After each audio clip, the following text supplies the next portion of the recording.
Well, let me begin by thanking Melissa for inviting me once again. I think this is the fourth occasion I've had to speak here in Stowe. And it's always a pleasure. I always get a small but an enthusiastic audience. Today's talk, as you're aware, is Benjamin Church in King William's War. It's a book I came out with last year. And the book really is about two things: Benjamin Church in particular, but also King William's War in general. And I'm sure, I don't know if all of you are familiar with Benjamin Church, but he's known for his exploits in King Philip's War, which was 1675, 1677. It was Benjamin Church who finally convinced the English to use Indian soldiers and to fight like Indians, to fight guerrilla warfare the way the Indians were. Prior to that, in King Philip's War, the English were trying to fight like Europeans. They were constantly, repeatedly blundering into ambushes. I've got a book, Who, When, Where in King Philip's War, which includes a chronology. I got to get over here out of the sunlight, I guess, which includes a chronology. And you'll notice if you read the chronology, there's one ambush after another where the English were constantly blundering into ambushes. And even some where they had been forewarned by their Indian scouts not to venture there. They just ignored the Indians. It was finally Benjamin Church who convinced the authorities to allow him to fight guerrilla warfare. And it was he who finally, with his English and Indian soldiers, hunted down Philip and killed Philip. And then a couple of weeks later, it was Church himself who personally captured Anawan, who was King Philip's last field commander. So he's best known for his exploits in King Philip's War, but he's also known as the forefather of the Rangers. He was the originator of the Rangers, and it's in King William's War that he really perfected that phase of warfare, where he had a small army and they would range throughout the forest hunting the enemy. And I'll get into that. So part of the book is about Benjamin Church. I give a brief sketch of his life, and I'll talk a little bit about that, and also about his exploits in King William's War. But the book, I also want to give a background on King William's War, because it's one of those wars that, particularly as time marches on, we tend to forget. And to me, it's a particularly fascinating period in American and New England history. And it was an important war. The King William's War was the first of the French and Indian Wars. There were four wars that we usually refer to as the French and Indian Wars. King William's, Queen Anne's, King George's, and the 7 Years' War, which is the one where people talk, when they talk about the French and Indian War, they're talking about the 7 Years' War. That's the one that was started by a young George Washington when he and his soldiers attacked a French unit and then sparked a world war, which probably would have occurred anyways. And all of these wars, incidentally, were world wars. In fact, there are some historians who think of King William's War as the true First World War. Now, a great deal of fighting took place in North America, and that's where I'm going to concentrate on, of course. And the war in North America lasted roughly 10 years. It's called the 9 Years' War, but it really lasted 10 years in North America, although the official dates are 1689 to 1697. Those are the official dates of the war of King William's War. And believe me, there were hundreds of battles and skirmishes and raids and attacks and massacres and incidents in that 10-year period in North America. But most of the action was taking place in Europe. There were a great many naval battles. The war essentially was between France and England and Holland on the other side for dominance of the seas. Prior to King William's War, France was dominant on the oceans. After King William's War, that began to decline, and England or Britain became began to become the controllers of the sea. Britannia rules the waves. That began really with King William's War. So numerous naval battles, a great deal of land fighting in Europe. Just to give you an example, there was a great deal of fighting in Ireland. It was in one respect a religious war. The French were Catholic. The English and the Dutch were Protestant. And there were others involved too, believe me. There was Spain became involved. The French even sent an expedition as far as to South America. So in that sense, it was a true world war. But I want to concentrate, of course, on North America. It was the first war for dominance of North America between England and France. And of course, it's this series of 4 French and Indian wars that account for the fact that we now speak English and not French. That wasn't always certain from the outset. The French did their best to drive the English out of North America. It was just fortunate, I guess, for us, if you want to speak English, that, that England finally won. Any questions so far on this, on where we're placing this in history? There were other names for the war in Europe especially, the War of the Grand Alliance, the War of the League of Augsburg, as I said, the 9 Years' War. Here in North America, it's sometimes referred to as Castine's War. And I'd like to talk about Baron Castine a little bit later, because he's one of those extraordinary figures that seem to be larger than life. As indeed were many of the people from this period. It's just reading their life stories. Like I want to talk about Sir William Phips. As I want to talk about Hannah Dustin, if possible, and Hannah Bradley. All of these people that were alive at this time and were, in one way or another, a participant in King William's War. They were all, I think, larger than life, as was Benjamin Church. Now, it's called the French and Indian War because the English were fighting the French and their Indian allies. Now, the English also had their Indian allies. So it was a war of these 2 European powers, but also a war of Indians fighting Europeans and Indians fighting Indians. And it gets very, very complicated when you look at the 10 years that the war lasted and the various battles. There were battles in which Indians fought only Indians, for example, or where the French fought only Indians. So it gets very complicated, and we don't want to get into that. I just want to give you that background so you'll have an idea of what was going on. It was a period of great turmoil and a very dangerous, I guess, do we have a poltergeist in here? Probably woke up the ghost, and they say. It was a period of great danger, as we'll see in some of the raids that were taking place, even in this general area here.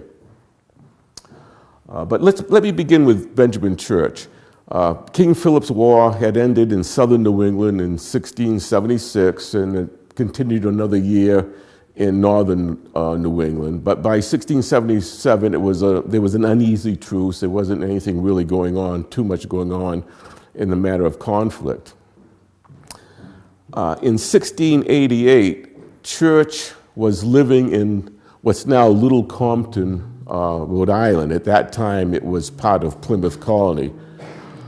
Benjamin Church was born in 1639 in Duxbury, Plymouth Colony.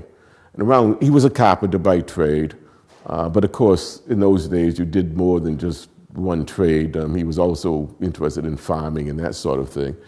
In 1674, 1 year prior to the outbreak of King Philip's War, he moved with his wife to at what's now Little Compton, Rhode Island, and he was one of the first to settle there. There really was no one else no other English in the area. Maybe remotely there were, but there weren't many people in the area at the time.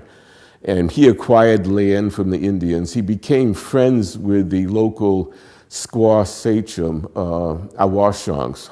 She was squaw sachem of the Seconded Indians. And I don't want to go into this isn't really King Philip's War history, but he was very instrumental in negotiating with her, and finally even though he was unable to prevent her from joining up with Philip in a war against the English, he was eventually able to get her to surrender. I mention this because many of her warriors that he captured or who surrendered to him actually became soldiers in his army. Again, I can't stress enough the fact that the English were very distrustful of any Indians, even the Christian Indians who had converted to Christianity. Church was the exception.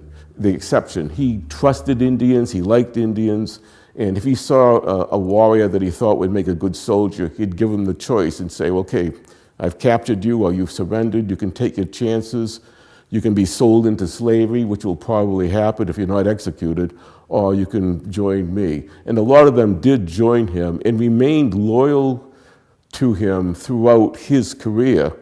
And I want to mention one in particular, Lightfoot.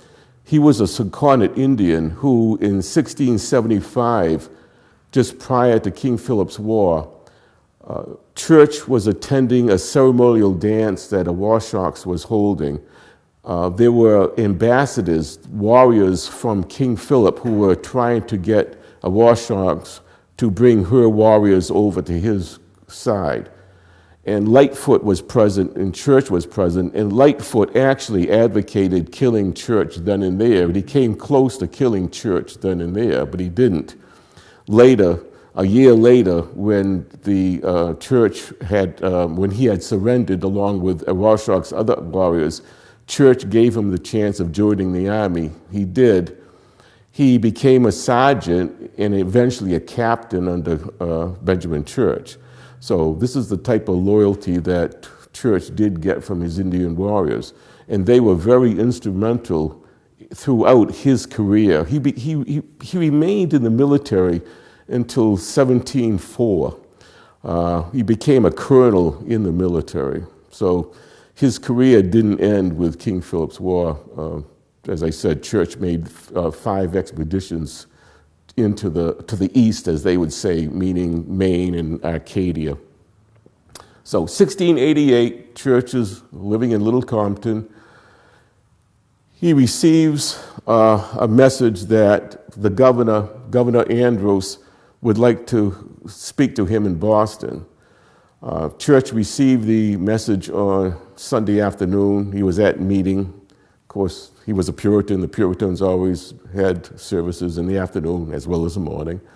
So when services were over, he saddled up his horse and he rode to Boston. He spent all night riding, and the next morning he arrived, and he met up with Governor Andros.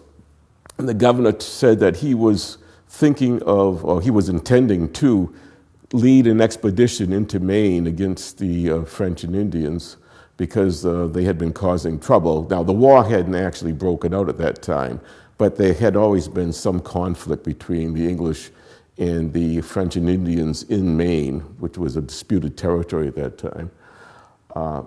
So he wanted, Governor Andros wanted Church to be his second in command. And Church declined. He said he wasn't disposed. He didn't feel like, going back to the military.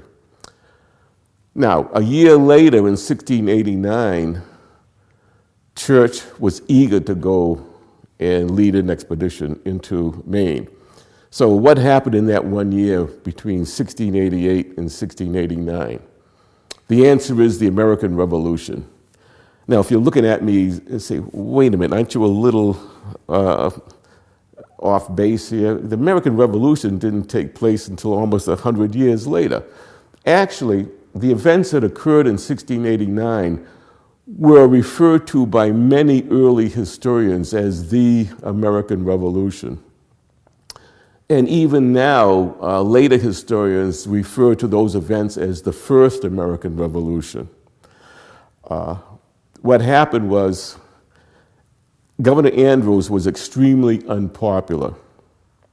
He had been governor of New York. He was a friend of the Duke of York. And the Duke of York had him appointed governor of New York.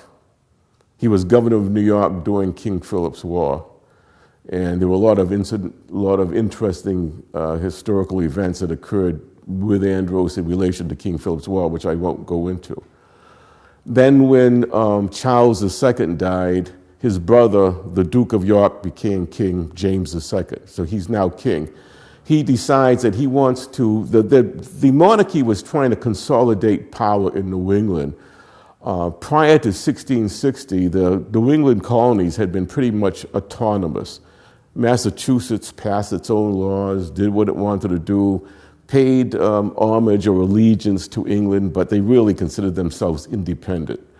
After 1660, the monarchy tried to get control of England. Of New England. They wanted control of New England for a number of reasons, mainly because of purposes of trade.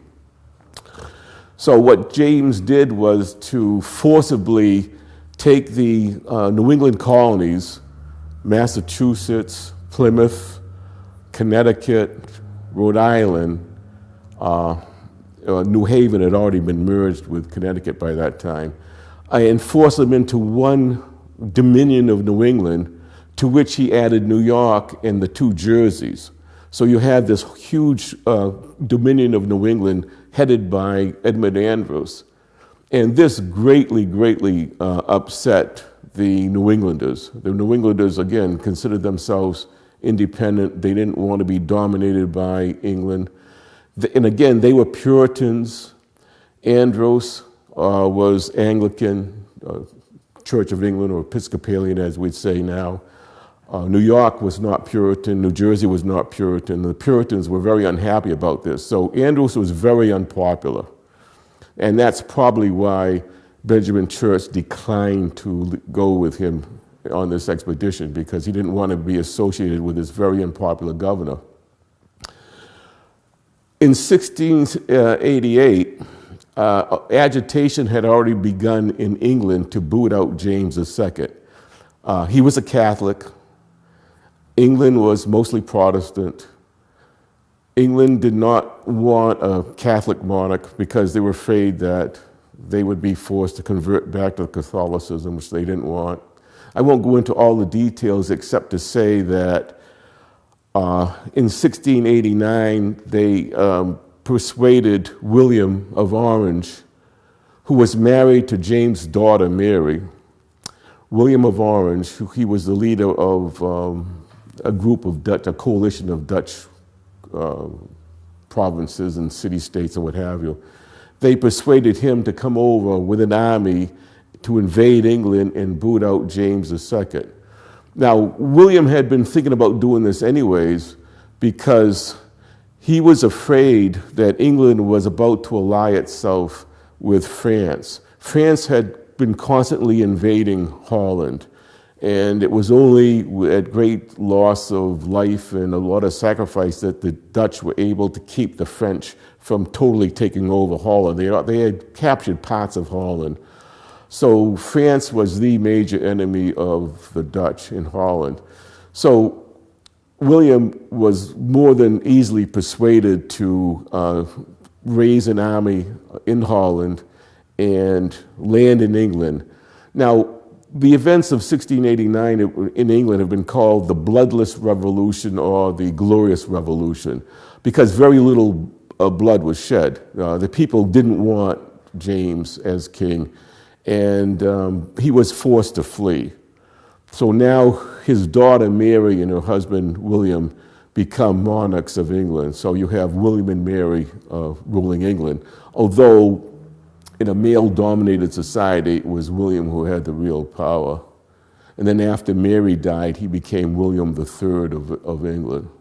So these are the events. As soon as James II was booted out of England, Massachusetts especially, but New England in general, it was Cotton Mather, actually, who was the leader, got together. They seized Andros, threw him into jail.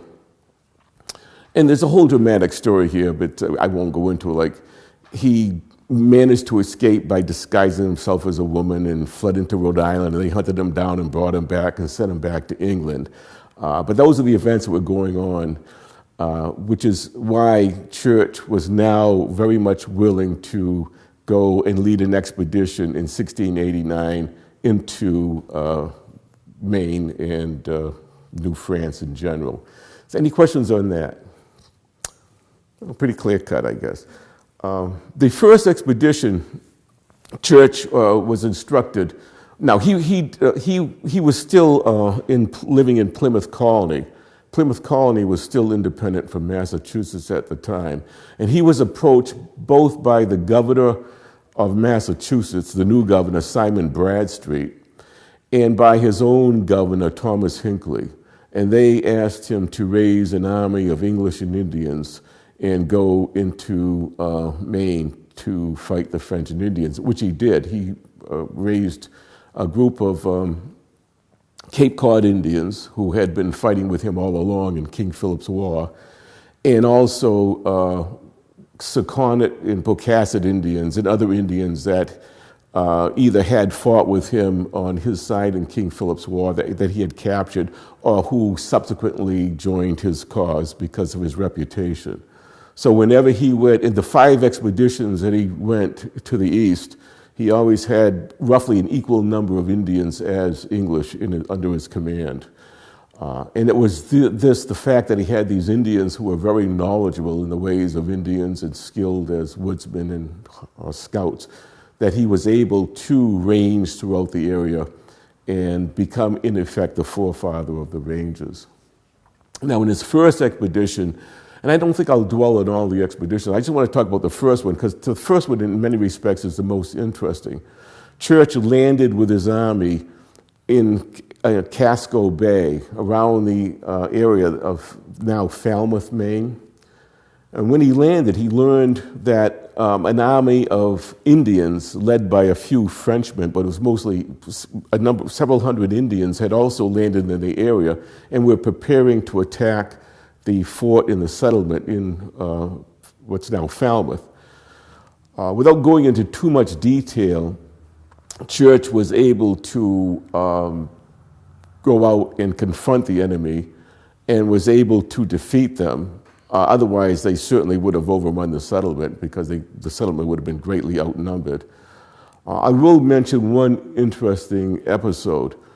When the battle began, Church's men discovered that the ammunition that they had, most of it was not fitting their muskets. It was too big. They had been given the wrong size musket balls. So Church quickly put some of the townspeople, the women and other people, together to hammer them into slugs that would fit the muskets, which they did. Now, he had 2 companies, a company of English and a company of Indians, that were on an island fighting the enemy. It was an island close to the mainland, but they were fighting the enemy, and they had run out of ammunition, and they needed the new ammunition. And now how was he going to get it? Because they were under fire.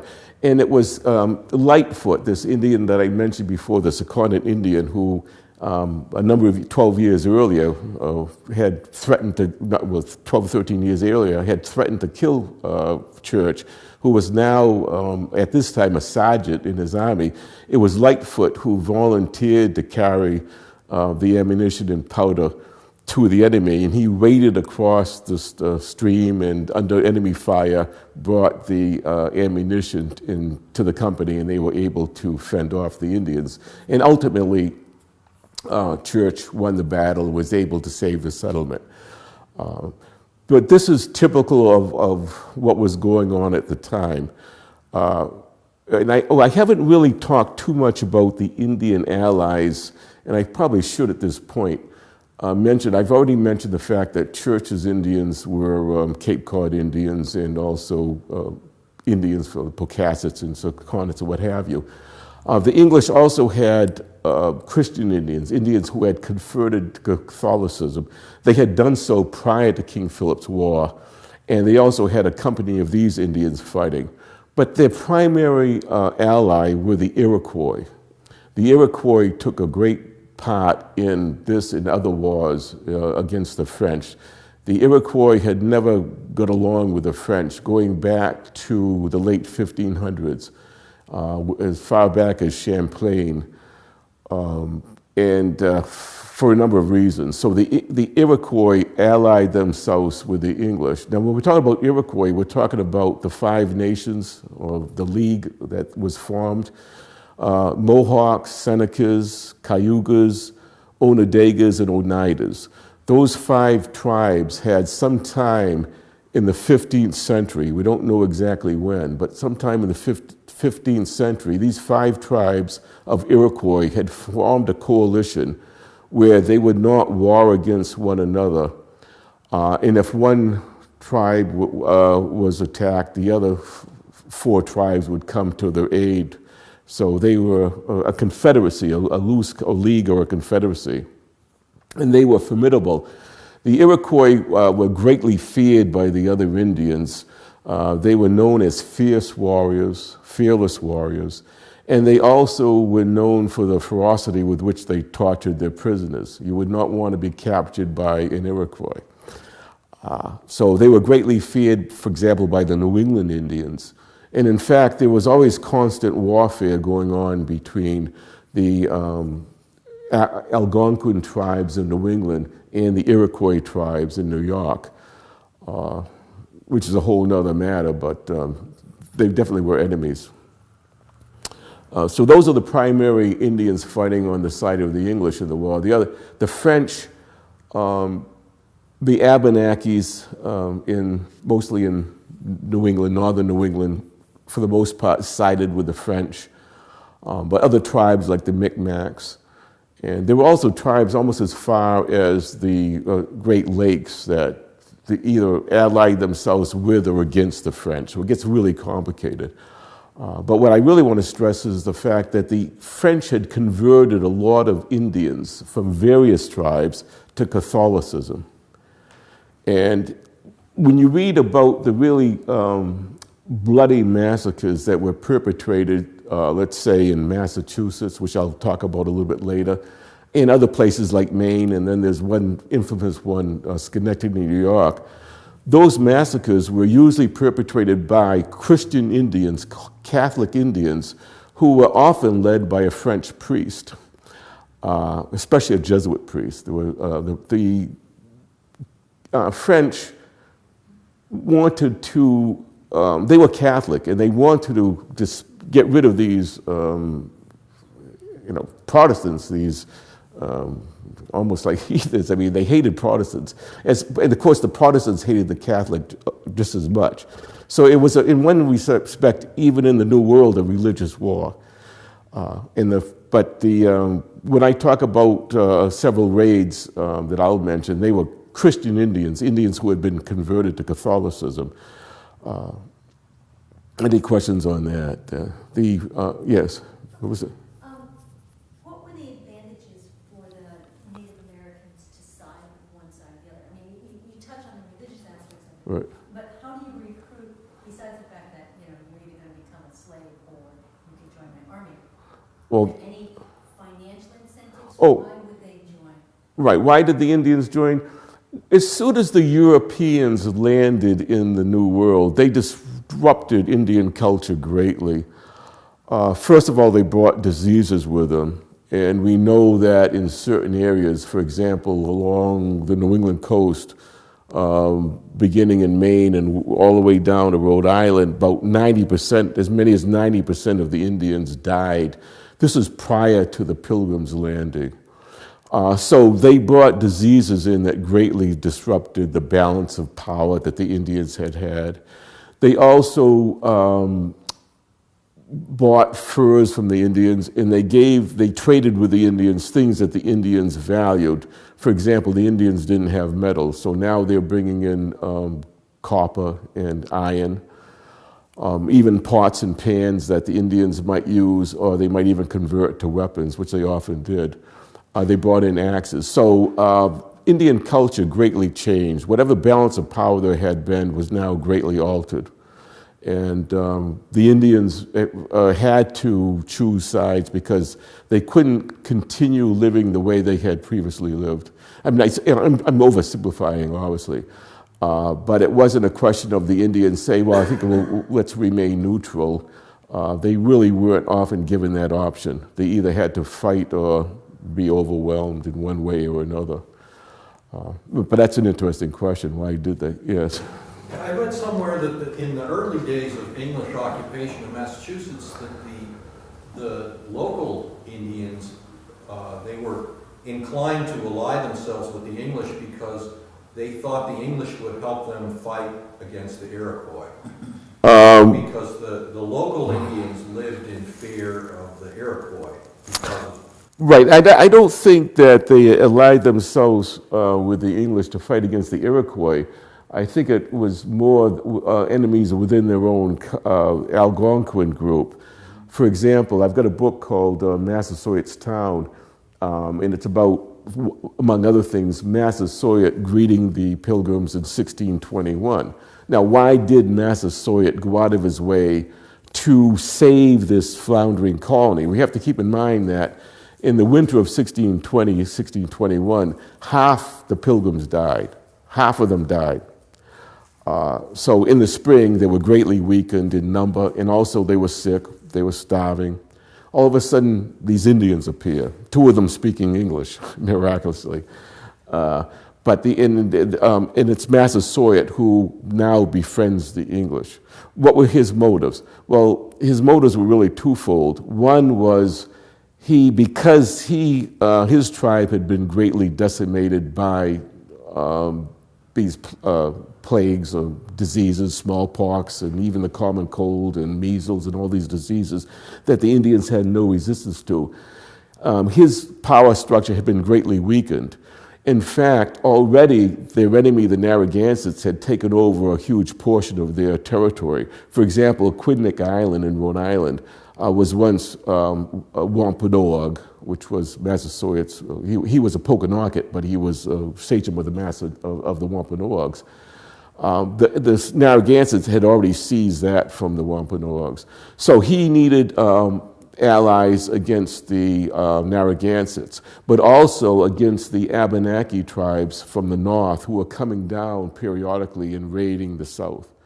In fact, it's believed that Massasoit, prior to having the two sons, Alexander and Phillip, had a family that either died in one of the plagues or was actually killed in a raid by the Abenaki. So it was specifically the other Algonquin tribes that Massasoit allied himself with the Pilgrims. Now, that isn't to say that the Indians didn't ally themselves with the people in Massachusetts or what have you because of the Iroquois, because the Iroquois were coming in periodically.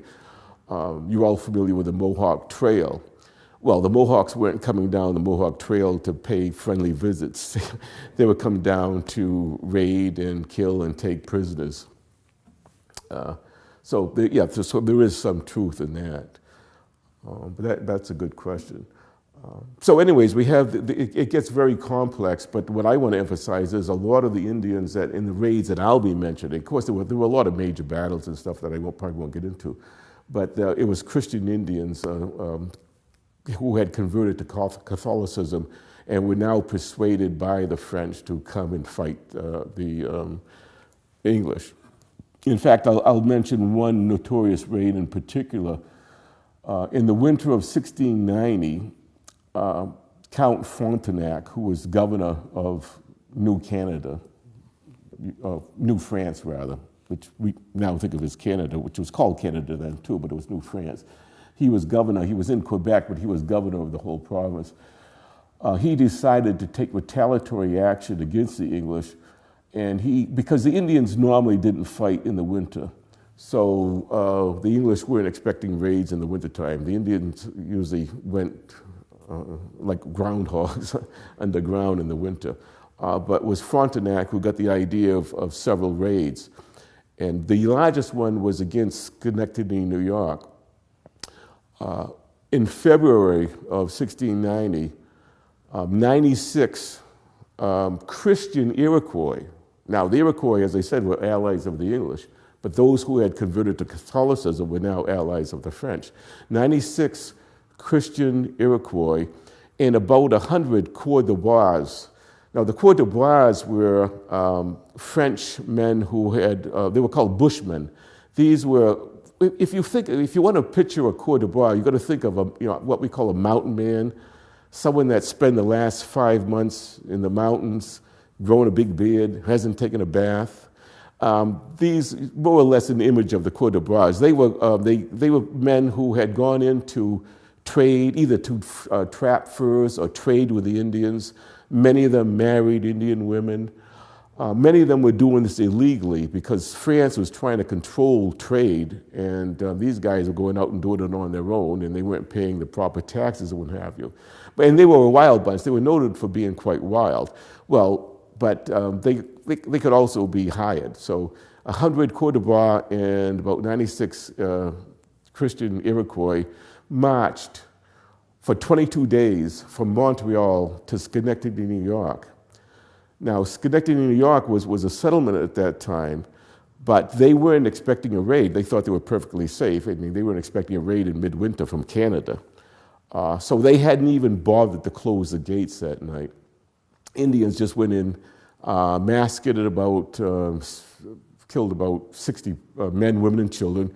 And again, I have to emphasize in these raids, they were indiscriminate in who they killed. They definitely killed women and children as well as men. They took about 30 captives, and about 30 of the inhabitants managed to escape into the wilderness. Well, I think more than 30, probably over 100 escaped. And of those 100, it's known that 25 of them lost limbs to frostbite because it was very cold. And of course, doing an Indian raid, you don't have a chance to put on your warmest clothing. You just run out into the wilderness. So the French and Indians started heading back to Canada with these 30 prisoners. In the meantime, a group of Mohawks and a group of men from Albany joined together and went in pursuit. And they had a battle, and they were able to rescue most of the captives and kill a number of the enemy. But this is one of the more famous incidents of the early phases of the war because it was such a surprise to the English. It was devastating psychologically, of course. And then after that, New York really got fired up and decided to join in. So the war wasn't just New England, as previously the Indian Wars we think of as really New England involved. New York was now involved as well. Another interesting fact is that the French were outnumbered by the English. There were far fewer French living in the New World than there were English. But the French, unlike the English, married Indians, and so they had their Indian families. They were more closely allied with the Indians. In fact, in my book, I have a lot of instances where a church goes into an area or settlement, and it's often Frenchmen married to Indians. It's a mixed settlement. And some of the enemy are half French and half Indian. But the English never did that. They weren't marrying their Indians at all. So it's an interesting culture at the time. Any questions on this before I move on to another area? Well, what I'd like to do now is, again, I could spend 10 years of events. You could just talk about one raid after another and everything. But I want to talk about some of these extraordinary people I was mentioning who seem to live larger than life. They seem to be larger than life.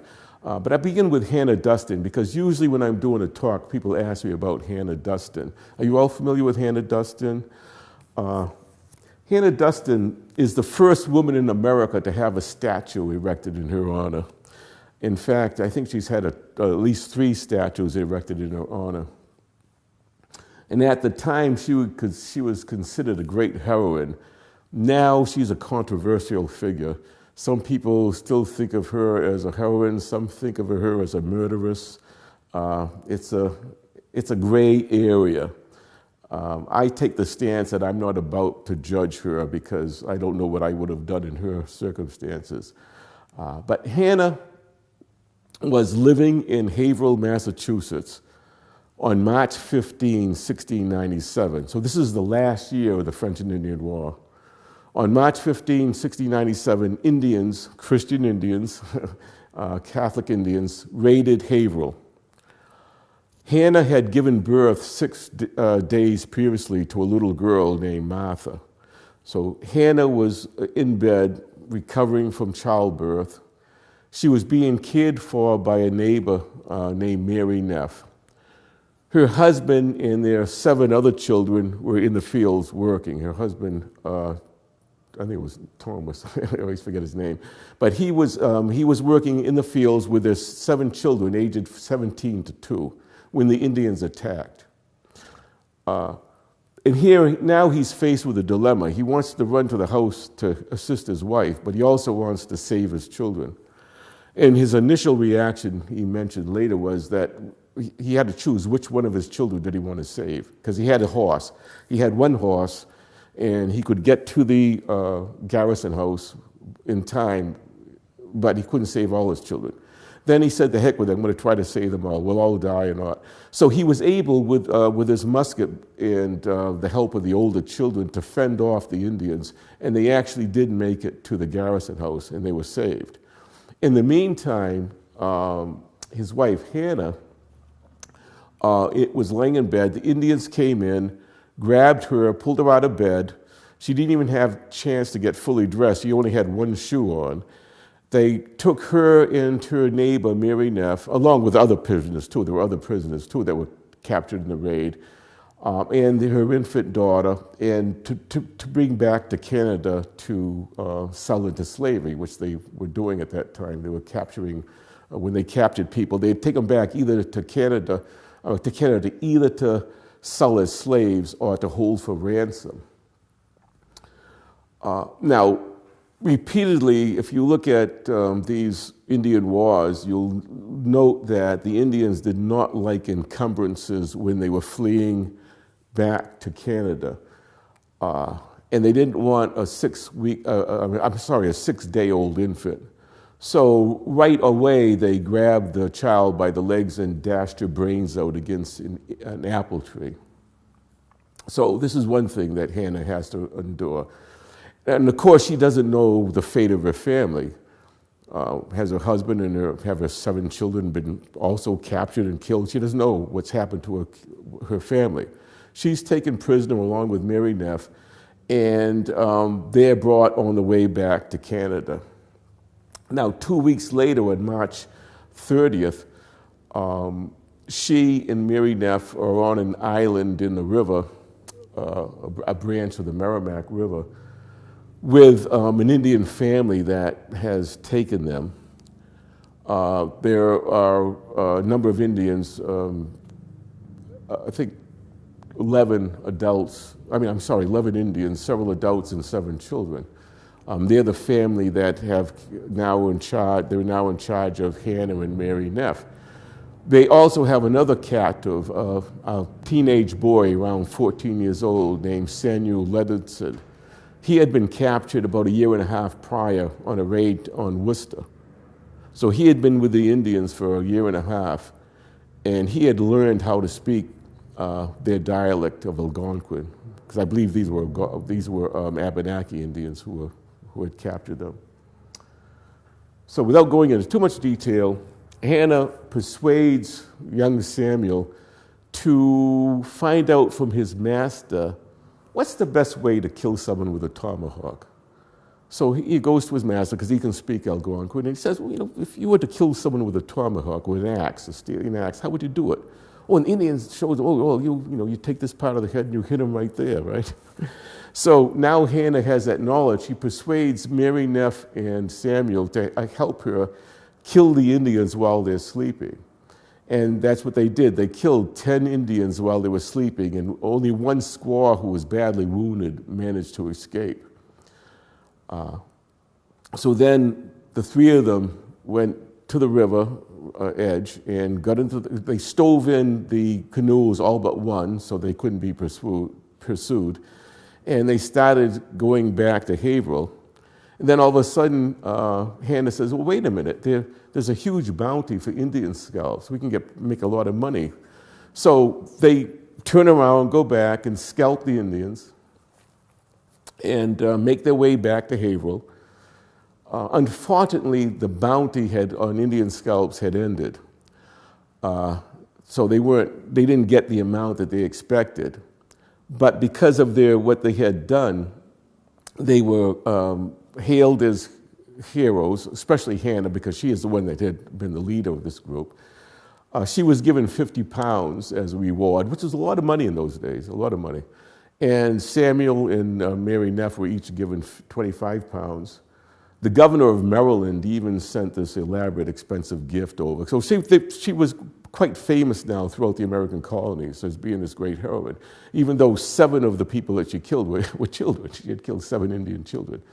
So as I said, for the next 200 years, she was considered this great American heroine. They erected statues in her honor. There's one in Haverhill, I assume, still to this day, and there were others erected in her honor. And then lately, of course, the reaction is, well, wait a minute, they killed 7 children. Was that necessary? We don't know. So some people consider her a villain. As I say, I would take a neutral stance and say, well, I don't know. I mean, if you take someone's 6-day-old baby and dash its brains out, and you take her captive in the wintertime and put her through all kinds of hardships, well, maybe she is a little upset, you know. But any questions on Hannah Dustin? It's a name you come across with, you know, once in a while. People usually ask me about her. But there's another Hannah that to me deserves as much fame, maybe even more fame than Hannah Dustin, but who seems to have been totally neglected. And this is Hannah Bradley. Hannah Bradley also was living in Haverhill on March 15, 1697. She also was taken captive by the Indians, by a different group of Indians. It was the same raid, but she didn't end up with Mary Neff and Hannah Dustin. She was in a different group. Her 2 children were killed in the raid. I think a 7-year-old and a 2-year-old were killed. And she didn't know, again, what happened to her husband or what have you. So she was captured. But she, like Hannah Dustin, managed to escape, make her way back to Haverhill. Now, that was in 1697. And a few years later, what happens? The Indians raid Haverhill again. Guess who they capture? Hannah Bradley. This time, they were able to march her all the way back to Montreal, where she was sold into slavery and then put up for ransom. And her husband actually walked all the way from Haverhill to Montreal to pay the ransom to free her. They did take a boat back to Boston, so they didn't have to walk back. What happened in 1696, do you think? Another raid. The Indians raid Haverhill again. This is the 3rd time for Hannah.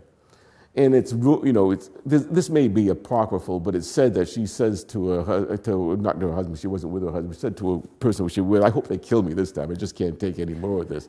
But actually, fortunately for her, she was in her house making soap.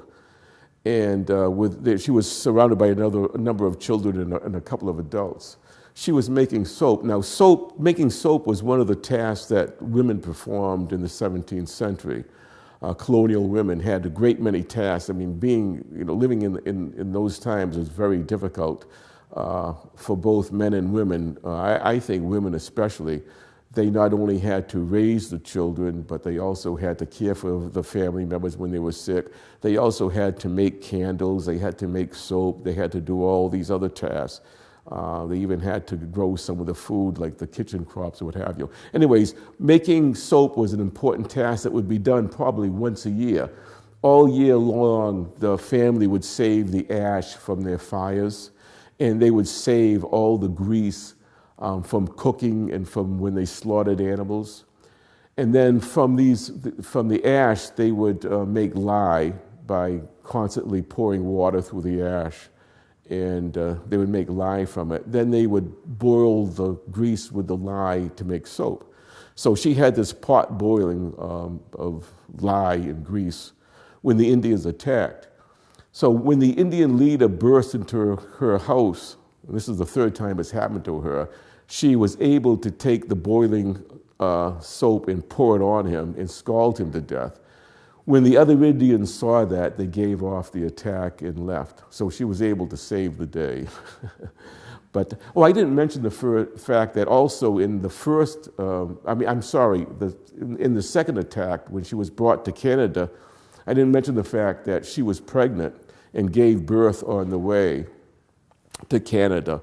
And the Indians took the baby and speared it on a pike because they didn't want to be dealt with. So, as I say, people in those days lived lives that were just unimaginable, I think, to some of us, the lives that we lead. Okay, I want to wrap up, though. I do want to mention, I have to mention Sir William Phips. On his third expedition, Church was asked by Governor William Phips, the governor of Massachusetts, to accompany him on his expedition, and Church readily agreed. Phips was born in 1651 in the wilderness, in what's now Woolwich, Maine, which at that time, because Maine was very sparsely settled in 1651. His mother had 26 children who survived. She had 26 children, 2 husbands, but 1 mother. So he was one of 26 children. Grew up in the wilderness, was illiterate, couldn't read or write, trained to be a carpenter. When he was around 20, moved to Boston, married a young widow. She wasn't wealthy, but she was well-to-do, so that was convenient. He was able to learn enough literacy to learn to read and write enough to conduct business. Then, for whatever reason, he decided to become a ship's carpenter and made voyages into the Caribbean as a ship's carpenter. On one of those voyages, he heard about this fabulous Spanish treasure, this Spanish galleon that had sunk. And he knew the approximate whereabouts of it. I forget the exact circumstances, whether he got hold of a map or something. He made his way to England, was able to persuade a duke, the Duke of Albemarle, to finance an expedition to go and recover this Spanish treasure. Now, he must have had some powers of persuasion, this semi-literate bumpkin from Maine, who's now in England and convinces a duke that to put up hundreds or maybe thousands of pounds to go and find this Spanish galleon. So he goes in search of the Spanish galleon, fails, goes back to the duke and says, well, I didn't find it this time, but I'm sure I can find it next time. And again, he persuaded the duke to finance a second expedition. And sure enough, on this expedition, he was able to locate the Spanish treasure ship. And it was fabulous. It had 300,000 pounds worth of gold and silver on it, which in those days would be, if you translated it to money in our terms, we're talking about hundreds of millions of dollars. I mean, really, literally hundreds of millions of dollars he recovered. So he brings the 300,000 pounds back to England. The king, of course, gets a third of it right off the bat. And then the duke and his backers get most of it. But Phips gets 16,000 pounds, which is a lot of money. It's enough to make him wealthy for the rest of his life. The king is so happy, because the kings of England were always in need of money for one reason or another. The king was so happy that he made him a knight, so now he's Sir William Phips. And then he was made sheriff of New England. And then shortly after that, he was made governor of Massachusetts. And this was in 1692. Now, Massachusetts was not the old Massachusetts. In that year, Plymouth Colony was forcibly joined with Massachusetts. That's why I live in Middleborough, and I'm not in the state of Plymouth. I'm in the state of Massachusetts because King William forcibly made Plymouth join Massachusetts. And also, Massachusetts included Maine and what's now New Brunswick and Nova Scotia. So Sir William Phips is now governor of this whole area. So as I said, in 16, oh God, I forget the year of it. I think it was 1692 when he first became governor. He asked Church to go with him on an expedition, which Church did. I won't go into the details of it. There's a lot of interesting things that happened, but I won't go into the details of it. And then just to wrap up Phips, he led an expedition against Montreal and easily captured Montreal, brought back the governor of Montreal to Boston as his prisoner. Then, pride goeth before a fall, right? the wheel of fortune turns. He persuaded New England, the New England colonies, to raise an army in a fleet, a huge fleet of, I forget how many ships, but the biggest fleet ever assembled in New England at that time, to go and seize Quebec. Now, there were a number of bad things that happened, one of which is because of delays, they started too late in the season. And then when this vast army and this vast fleet arrived in Quebec, Governor Frontenac just laughed at them because, as you know, Quebec is built on a cliff. It was considered impregnable at that time. So Frontenac says, well, come and take me if you can. So to make a long story short, which I've never done in my life, but I'll attempt to do it in this time, finally, after a few days, Phips is forced to go back ignominiously to Boston. But in the meantime, this huge storm comes up and disperses the fleet. Many of the ships are never heard from again. Some are sent as far as the Caribbean, and it's only months later that they're able to limp back to Boston. A lot of men lost their lives. And it was such a fiasco that it actually caused a minor depression. It bankrupted New England for a while because they had poured so much resources into this who were now lost. So Phips was no longer popular, and he died a couple of years later. But again, one of those extraordinary lives.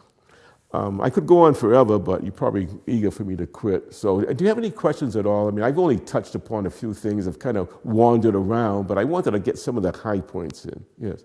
So the Deerfield Massacre was, I think, 1704? February 29th, 1704, and that was Queen Anne's War. Okay, that was going to be my question. That was so that doesn't fall within King William's War. No, although I do include, well, I don't include that specifically, but when I mentioned that Church made 5 expeditions eastward, 4 were in King William's War, okay, and the 5th was in Queen Anne's War. Okay. In fact, he volunteered in 1704 to lead an expedition, and he says it was mainly because of the Deerfield Massacre that he chose to do that.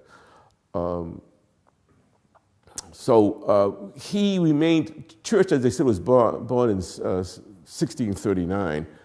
He remained in the military to 1704. Now, on this expedition, he went into Nova Scotia, as far as Nova Scotia, among other places. And there was a controversial incident where he claimed that he had to kill some Frenchmen because they refused to surrender, where others accused him of killing French prisoners. Now, it was very customary all throughout these wars for the English to kill Indian prisoners, and Church did that. He just mentions, well, we knocked them on the head, and, but you couldn't do that to Frenchmen, So Church was kind of forced to leave the military at that time. Now, he had already, by this time, grown so fat that when he was moving through the woods, the forest, or a swamp, he had to have 2 Indian warriors on each side to help him, to boost him over fallen logs. So it was probably time for him to retire anyways. But yeah, he did take part in Queen Anne's War. Yes? You might have mentioned it already, but when you're saying there's King William's War and Queen Anne's War and King George's War, and then the... So what is the entire length of what we now consider the French and Indian War? Well, as I said, King William's War started in 1689, ended in 1697. Queen Anne's War began in just a few years later, 1702, I forget, it didn't last quite as long. Well, it lasted quite a while. Then there was a gap, there was King George's War. But in between Queen Anne's War and King George's War, there was another war that was not a world war, but it was the Indians and sometimes the French against the New Englanders. And that's variously known as Dummer's War, Lovewell's War, Father Rassel's War, Greylock's War. Greylock was an Abenaki chief. So it has a lot of different names. So there was that war too. But to answer your question, the last French and Indian War, in which the English finally defeated the French, and the French gave up their possessions in North America, was in 1763. And that's the war that was started by George Washington. So that's a nice trivia question. Which world war, because it was a world war, was started by a future American president? But actually, I think events in Europe, it would have led to war anyways. Yeah, so you're talking about an extensive time period here. So most people who were, at this point, is there still a lot of sort of colonial immigration from Europe? I mean, people know that they're coming into a hostile area? Well, southern New England was perfectly safe. This area was dangerous, and this was the frontier, so the frontier was dangerous.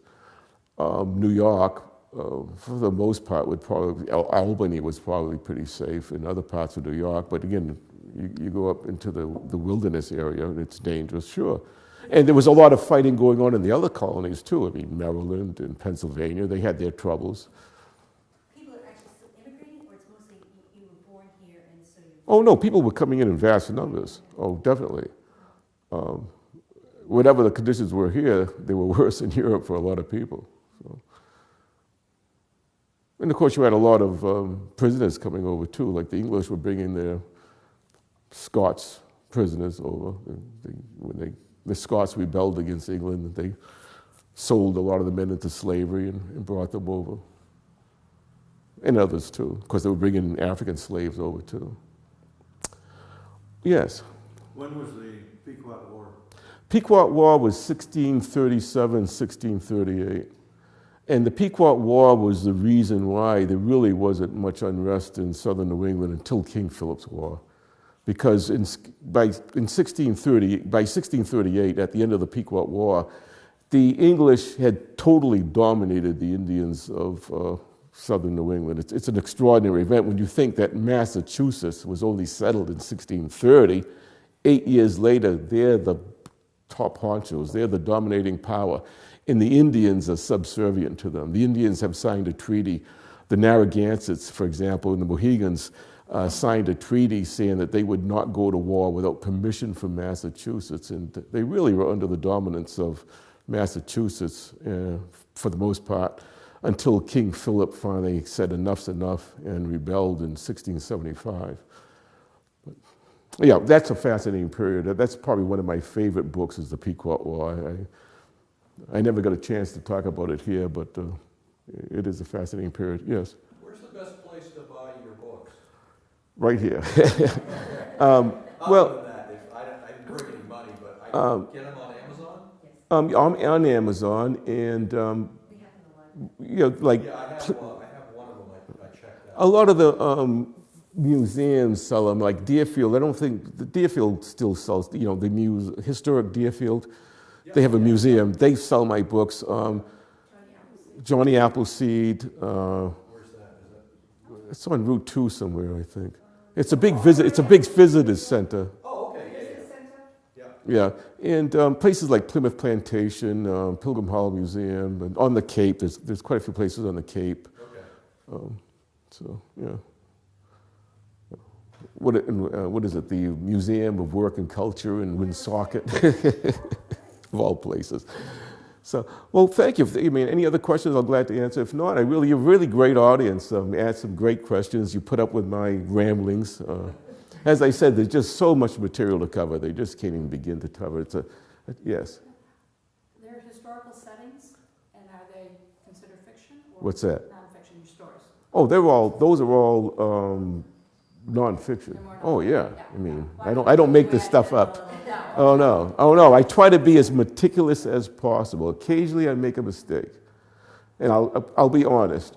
In Benjamin Church and King William's War, I mentioned two of the Lemoyne brothers. Now the Lemoynes were a nobility, a French nobility, and there were quite a few brothers. I don't know how many there were, quite a few. And they took an active part in King William's War.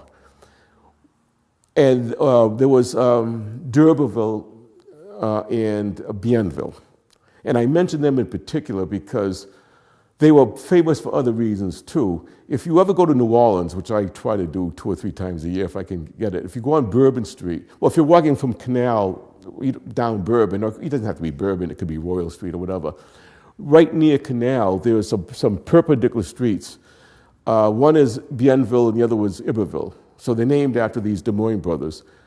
Let's see if I can get this right. Bienville is founded New Orleans, and Iberville founded Louisiana Colony, actually Biloxi, Mississippi, but that was Louisiana Colony at that time. So they're considered famous for that reason. But they also participated in King William's War. And in fact, they were present at some of these really heinous massacres. But I will make a confession that I've got Bienville in here, but it's actually his older brother that took part in King Philip's War, because in those days, not only among the French, but the English too, if an older child died, an older brother died, often when the parents had another child, they'd name them the same name. So there's really, I confuse the two Bienvilles in there.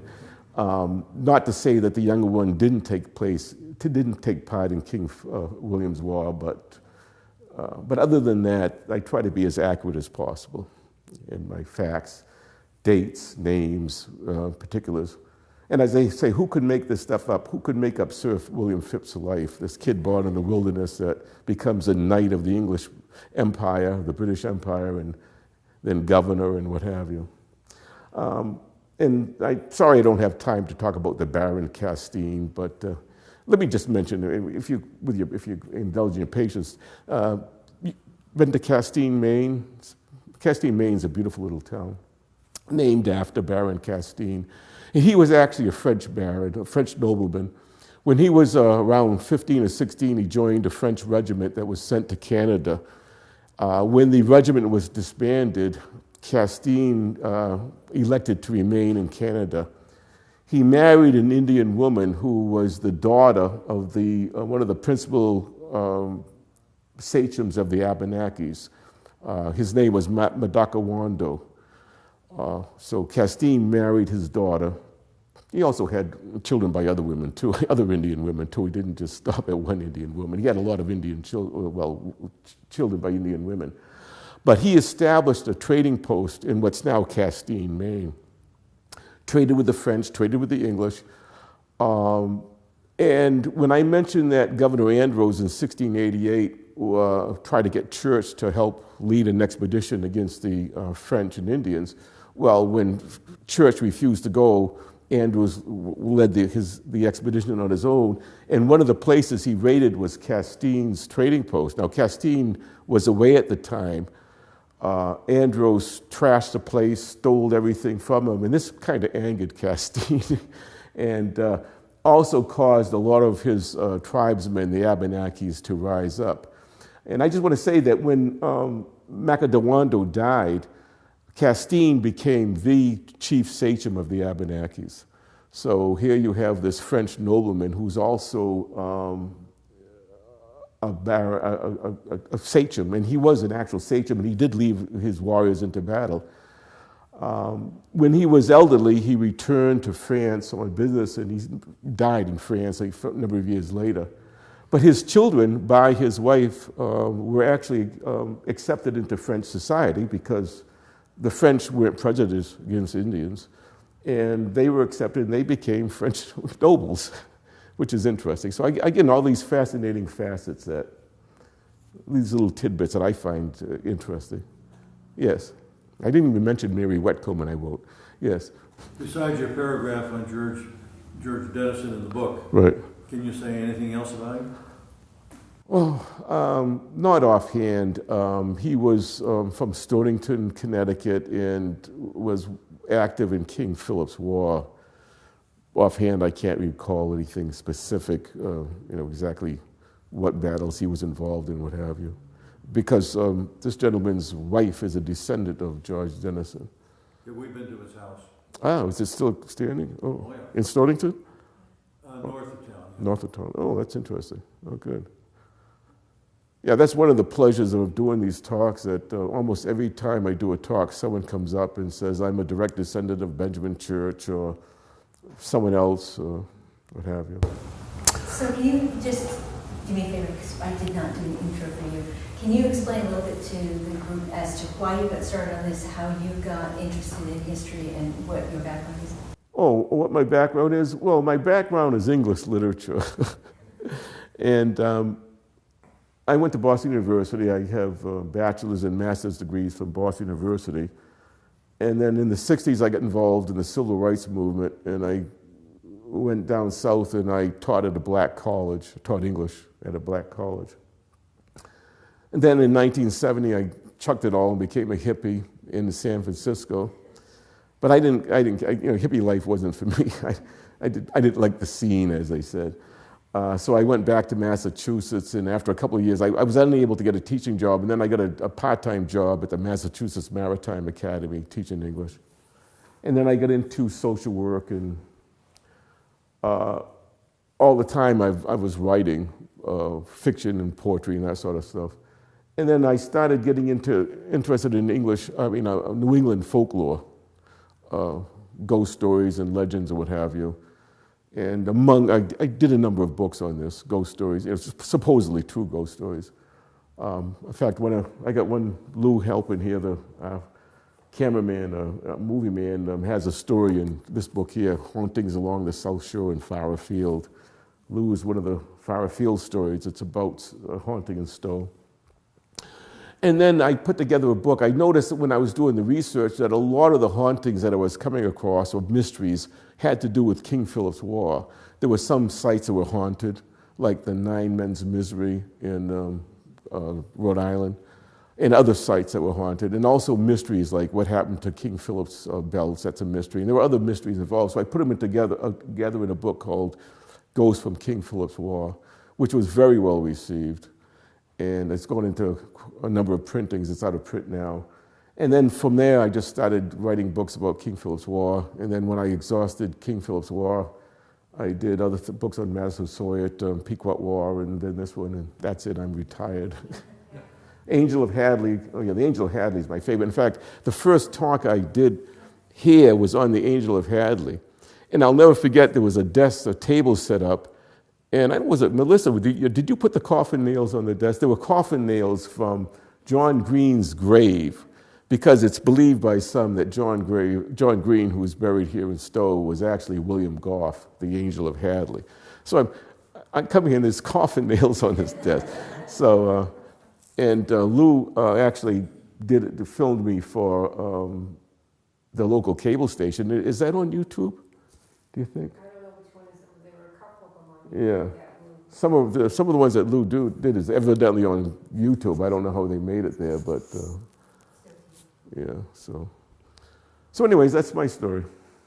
But I want to thank you all for coming. You've been very attentive and interesting and patient. Well, thank you. Well, thank you. Well, thank you. Appreciate it.